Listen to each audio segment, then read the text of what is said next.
Halo anak-anak, apa kabar semuanya hari ini? Mister harap anak-anak dalam keadaan sehat ya semuanya. Nah, hari ini kembali lagi bersama Mister Paul, kita akan belajar tematik. Tema 3, peduli terhadap makhluk hidup. Subtema 2, keberagaman makhluk hidup di lingkunganku. Pembelajaran 1. Nah, adapun tujuan pembelajaran hari ini, yang pertama, siswa mengetahui hewan juga merupakan sumber daya alam. Lalu, pentingnya hewan untuk keseimbangan alam. Dan yang ketiga, letak geografis Indonesia dan pemanfaatan sumber daya alam. Nah, anak-anak, bacalah teks berikut ini tentang burung cendrawasih. Burung cendrawasih disebut juga sebagai burung surga. Burung yang menjadi maskot Papua ini memiliki warna bulu yang indah. Bahkan, kabarnya karena keindahannya itu juga, burung ini jarang turun ke tanah, lebih sering terbang dan hinggap di dahan pohon. Warna bulu cendrawasih yang mencolok biasanya merupakan kombinasi beberapa warna seperti hitam, coklat, oranye, kuning, putih, biru, merah, hijau, dan ungu. Burung ini semakin molek dengan keberadaan bulu memanjang dan unik yang tumbuh dari paruh, sayap, atau kepalanya. Warna yang bermacam-macam menjadi salah satu penanda untuk mengelompokkan jenis mereka. Habitat aslinya di hutan-hutan lebat, yang umumnya terletak di daerah dataran rendah dan hanya dapat ditemukan di Indonesia bagian timur. Burung cendrawasih mati kawat adalah jenis yang menjadi identitas provinsi Papua. Nah, untuk lebih banyaknya, anak-anak bisa buka pada buku modul anak ya. Ayo mencari informasi. Peran penting hewan untuk keseimbangan alam. Selain cendrawasih, masih banyak hewan lain yang harus kita lindungi. Di sekitarmu tentu saja banyak hewan yang menarik perhatianmu. Ayo kita belajar lebih banyak mengenai hewan. Apakah di lingkunganmu terdapat kupu-kupu anak-anak? Ya, kupu-kupu termasuk dalam kelompok serangga. Kupu-kupu biasanya memiliki warna yang indah, cemerlang. Kupu-kupu tidak berbahaya bagi manusia.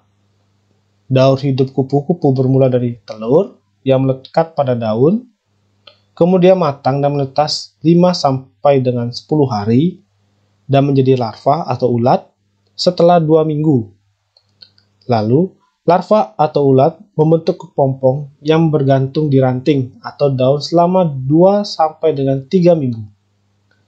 Nah, setelah beberapa waktu, kupu-kupu dewasa keluar dari kepompong. Kupu-kupu dikenal sebagai serangga penerbuk tanaman yang membantu bunga-bunga berkembang menjadi buah. Bagi petani dan orang pada umumnya, kupu-kupu ini sangat bermanfaat untuk membantu pertumbuhan tanaman. Kupu-kupu hidup di daratan tinggi dan di daratan rendah. Kupu-kupu Indonesia banyak ragamnya. Dibandingkan dengan kupu-kupu dari negara lain, tidak sedikit penggemar kupu-kupu. Warna yang indah sangat menarik perhatian banyak orang. Oleh sebab itu, pemburuan kupu-kupu sering terjadi. Hal ini tentu saja sangat merugikan bagi kelangsungan hidup kupu-kupu maupun makhluk lainnya. Tahukah kamu manfaat kupu-kupu? Kupu-kupu membantu penyerbukan tanaman. Pada saat hinggap di bunga untuk mencari nektar, gerakan kupu-kupu akan menjatuhkan benang sari ke bagian putik. Pertemuan benang sari dan kepala putik ini menyebabkan terjadinya proses penyerbukan pada tanaman. Hal ini tentunya bermanfaat untuk kelestarian tanaman tersebut. Nah, letak geografi dan pemanfaatan sumber daya alam. Letak geografi Indonesia yaitu di antara dua samudra, Samudra Hindia dan Samudra Pasifik, dan dua benua, benua Asia dan Australia. Kekayaan geografis ini mempengaruhi kekayaan fauna yang ada di Indonesia.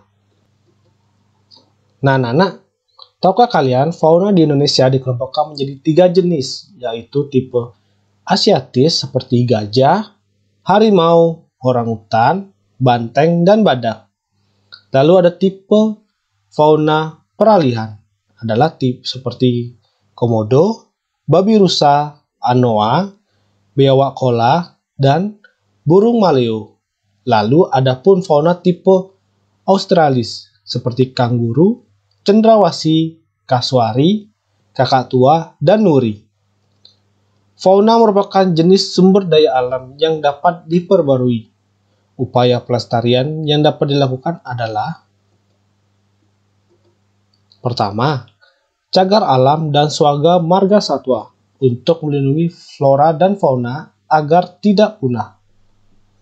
Lalu, membangun pusat rehabilitasi hewan-hewan tertentu yang terancam punah. Yang ketiga, pemerintah perlu menetapkan hewan-hewan yang hampir punah untuk dilindungi. Keempat, partisipasi semua masyarakat untuk tidak memburu hewan-hewan yang langka. Lalu yang kelima, melestarikan biota laut dengan mencegah penggunaan bahan bakar peledak dalam penangkapan ikan.